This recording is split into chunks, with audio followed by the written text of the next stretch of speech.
முயற்சி தான் இப்படி நம்ம பண்ணிட்டு இருக்கிறது. அதனால இதுதான் ஸ்டாண்டர்டு, இதுதான் சரின்னு நம்ம நிலைநிறுத்த முடியாதுங்கிறது தான் தமிழ் இசையில ஒரு முக்கியமான பகுதி. நன்றி. அதாவது ஒரு சின்ன கருத்து, ஒரு தவறு ஒரு சரின்னுலாம் எந்த ஆய்வுலையும் சொல்லவே முடியாது. ஆய்வு அந்த நிலை வளர்ச்சின்னு சொல்லலாம், அடுத்த படின்னு சொல்லலாம், அடுத்த அவங்களுக்கு கிடைத்த ஆவணங்கள். யாழ்லாசி தப்பு செஞ்சாலும் சொல்ல முடியாது. அவருக்கு கிடைத்த ஆவணங்கள், அவர் கால சூழல், இப்படி மாறி மாறி கருத்து நீங்க சொல்றப்ப அடுத்த படி அடுத்த நிலைகள் வருது. அதனால யாருமே தவறு சரி என்று சொல்வதற்கு நம்ம அந்த காலத்துல வாழ அந்த இசையை நமக்கு இன்னும் தெரியாதுங்கிறதா உண்மை. அந்த காலத்து இசை முறை நமக்கு இன்னும் முழுமையா தெரியல, இன்னும் பழச தப்பா புரிஞ்சுட்டு இருக்கோம், இல்லை மாறுபட்டு புரிஞ்சுட்டு இருக்கோங்கிறதா உண்மை. அந்த நிலையில அருள் கூர்ந்து யாரும் தப்பு சரிங்கிற எல்லைக்கு போக வேண்டாம். இவருடைய கருத்து அது, இந்த கருத்து இது என்பதோடு நாம இந்த கட்டுரையை முடித்துக் கொள்கிறோம். காலத்தின் அருமை கருதி நாம் அடுத்த கட்டுரைக்கு செல்கின்றோம். இந்த கருத்துக்களை மனதில் வைத்துக்கொண்டு நாம் இன்னும் நிறைய மேடைகள், நமக்கு இன்னும் நிறைய களங்கள் இருக்கின்றன, பேசுவோம். அடுத்து டாக்டர் S.A.K. துர்கா அவர்கள் Tamilisai pann is the forerunner of ragas of Carnatic music என்ற தலைப்பிலே கட்டுரை அளிக்கின்றார்கள். அனைவருக்கும் வணக்கம். ஒரு ஹீட்டட் ஆர்குமெண்ட் ஆகிடுது, அதுக்கப்புறம் எனக்கு பயமாக இருக்குது. Because I have taken a topic like pann and ragas. அதில் என்னுடைய கருத்து அப்படித்தான் நான் சொல்கிறேன். இந்த ரைட்டாக தப்பான்னு நீங்கள் தான் சொல்லணும். அந்த பண்கள் நம்ம கர்நாடக இசையினுடைய ராகங்களுக்கு முன்னோடி அப்படிங்கிற தலைப்பில் தான் இந்த கட்டுரையை நான் வழங்க விரும்புகிறேன். அந்த மாதிரி பார்க்கும்போது நான் என்னுடைய பர்ஸ்பெக்டிவில் பார்த்தபோது எனக்கு இந்தியா முழுக்க ஒரு சங்கீதம் இருந்தது மாதிரி தெரியலை. ஒவ்வொரு ரீஜியன், அதாவது நம்மளுடைய இந்திய துணைக்கண்டமே நிறைய ரீஜியன்களை கொண்டது. ஒவ்வொரு ரீஜியன்லேயும் அந்த ரீஜினல் மியூசிக் ரொம்ப தழைச்சி ஓங்கியிருக்கு. அந்த ரீஜினல் மியூசிக், அடிப்படை மியூசிக் நமக்கு ஃபோக் மியூசிக் தான். முதல்ல எடுத்த உடனே கிளாசிக்கல் மியூசிக் இப்படி வந்தது அப்படி வந்ததுலாம் நான் என்னுடைய கருத்துப்படி அப்படிலாம் சொல்கிறதுக்கு இல்லை. அதனால் அந்த மக்களுடைய சங்கீதம் அவளுடைய கலாச்சாரத்தை பார்க்கும்போது அந்த மக்களின் சங்கீதம் ஒரு சோஷியல் ரிச்சுவல், ரிலீஜியஸ் ரிச்சுவல் நம்ம ரெண்டு சொல்லுவோம்.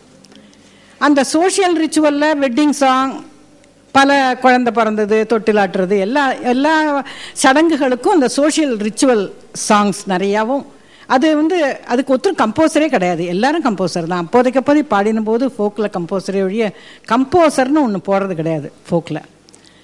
அதில் டியூனும் ஒரு எக்ஸ்போசிஷன் மாதிரி தான் வருமே தவிர அதை டியூன் உட்காந்து எழுதி சரிகமாவா இதுக்கு சகமாக வரலாமா அப்படிலாம் பார்த்துலாம் டியூன்லாம் போடலை. அதுவும் மக்களுடைய டியூன். அந்த மக்களுடைய டியூன் ஃபோக் மியூசிக் ஒரு டிவோஷனல் மியூசிக் அப்படிங்கிற ஒரு கட்டத்தை, ரிலீஜியஸ் ரிச்சுவல் இருந்தது. கடவுளை வழிபட ஆரம்பித்தவொன்னே மக்கள்லாம் ரிலீஜியஸ் மியூசிக்கில் வரும்போது அதே ஃபோக் டியூன் ரிலீஜியஸாகவும் ஆச்சு. இப்போ அந்த வெள்ளிக்கிழமன்னிக்கு வள்ளியவ வீடு முழுவையிலே அத்தமவம் போல வெலவரு கூட முழுவினாராம் அப்படின்னு ஒரு ஃபோக் சாங். அதில் இப்படி வரிகள் போயிட்டே இருக்கும். அதில் கடைசியில் வர வரி தங்க மயில் 8 அடி குச்சுக்குள்ளே எப்படி நான் இருப்பேன், 8 அடி குச்சுக்குள்ளே சுப்பையா எப்படி நான் இருப்பேன், தங்கமயிலேறி சுப்பையா வந்திட வேணுமையா அப்படின்பா. அந்த ஃபோக் சாங் அந்த மாதிரி காப்படி கம்பு கொண்டு கடைக்கு போவையிலே அந்த மாதிரி எல்லாம் வரிசையாக சுண்ணாம்பு நான் தாரேன் சுப்பையா தூரம் நின்று கேளு அப்படிலாம் வரும்போது கடைசி லைனில் முடிக்கும்போது தங்கமயிலேறி சுப்பையா என்ன 8 அடி குச்சிக்குள்ள நான் எப்படி இருப்பேன் உன்னோடு சேரணும்னு அந்த மாதிரி ஸோ இந்த கான்டெக்ட் நான் எதுக்கு சொல்கிறேன்னாக்க அந்த ஃபோக் மியூசிக்கெல்லாம் அடுத்தபடியாக ஒரு நேரத்தில் டிவோஷனல் மியூசிக் ஆச்சு, ஒரு பக்தி சங்கீதமாச்சு.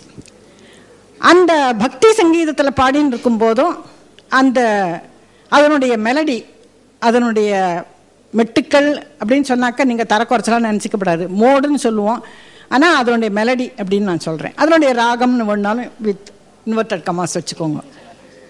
இல்லை மெட்டுன்னா ஏதோ தரக்குறைவாக நினச்சிக்கூடாது. ஆமாம், அந்த வாட் எவர் நீங்கள் என்ன எடுத்துனாலும் அந்த மெலடி, அந்த பக்தி சங்கீதத்துக்கு வரும்போதும் அந்த மெலடிக்கு இம்பார்ட்டன்ஸ் இல்லை, அந்த கருத்துக்கு தான் இம்பார்ட்டன்ஸு. அதனால தான் என்ன பண்ணினாங்கன்னா அந்த மெலடி ரிப்பீட் ஆகணும் அப்படின்னு வச்சாங்க. அதாவது ஒரு பல்லவி அல்லது ஒரு பிகினிங்கில் 2 லைன் இருந்ததுன்னாக்க அது என்ன மெலடியோ அந்த மெலடியே திருப்பி வரணும், அந்த மாதிரி வச்சாங்க. அந்த மாதிரி பக்தி சங்கீதம் அப்படிங்கிறது வந்து பிற்காலத்தில் கொஞ்சம் கொஞ்சமாக மனுஷனுடைய கலாச்சாரம் பண்பாடு அதெல்லாம் வளர்ச்சியுற அவன் வந்து தனக்குத்தானே சட்டம் எல்லாம் விதித்து கொண்டான். தனக்குத்தானே சட்டம் போட்டுட்ட உடனே அந்த கிளாசிக்கல் அப்படிங்கிறதே ஒரு கிராமரோடு கூடியது அப்படின்னு சொன்னான். அதுக்காக ஃபோக் மியூசிக்கு யாரும் கிராமர் இல்லைன்னு சொல்லப்படாது. ஃபோக் மியூசிக்கு இட்ஸ் ஓன் கிராமர், அதனுடைய கிராமர் அதுக்கு இருக்குது. பக்தி சங்கீதத்துக்கு அதனுடைய கிராமர் இருக்குது. அதே மாதிரி கிளாசிக்கல் மியூசிக்னு வரும்போது அதுக்கு வேற கிராமர். ஸோ கிராமர் இல்லாத எதுவுமே கிடையாது. ஒரு சட்டத்திட்டத்துக்கு மீறி நான் இருப்பேன்ட்டு ஒரு மனுஷனும் இருக்க முடியாது. அந்த சட்டத்திட்டங்கள் வந்த உடனே, கொஞ்சம் அதிகமான சட்டத்திட்டங்கள் வந்த உடனே அதை என்ன பண்ணான்னா கிளாசிக் அப்படின்னு சொல்ல ஆரம்பித்தா. அதுதான் அந்த சாஸ்திரிய சங்கீதம்னு அதுக்கு ஒரு பேரை கொடுத்து அது வந்து சாஸ்திரத்துக்கு ரொம்ப கட்டுப்பட்டது அப்படிங்கிற மாதிரி ஒரு பெயர் கொடுத்தாங்க.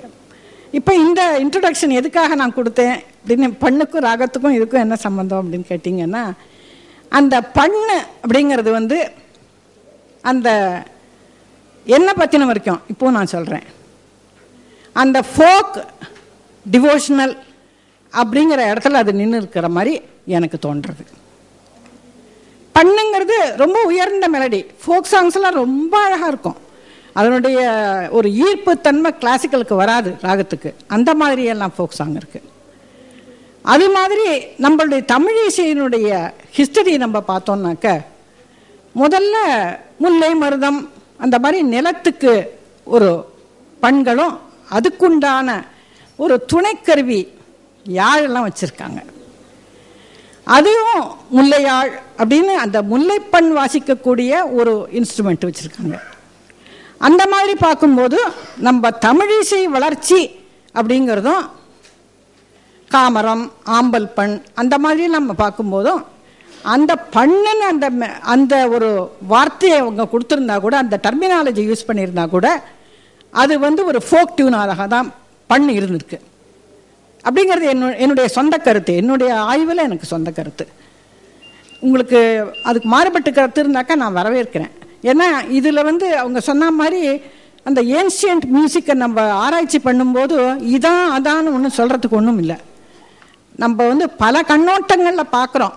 We try to understand. I didn't understand. நான் அதை அண்டர்ஸ்டாண்ட் பண்ணுறதுக்கு முயற்சி பண்ணுறேன்.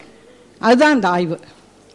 அதில் இந்த பண்ணு வந்து அந்த ஃபோக் டியூன் மாதிரி இந்த முல்லை மருதம் நெய்தல் அதே மாதிரி வேர்ல்டு மியூசிக் ஹிஸ்ட்ரிக்கு போனீங்கன்னாக்கா உலகத்தில் அத்தனை இசையும் ஃபோக் மியூசிக்லேருந்து வந்தது தான், மக்கள் இசையிலேருந்து வந்தது தான்.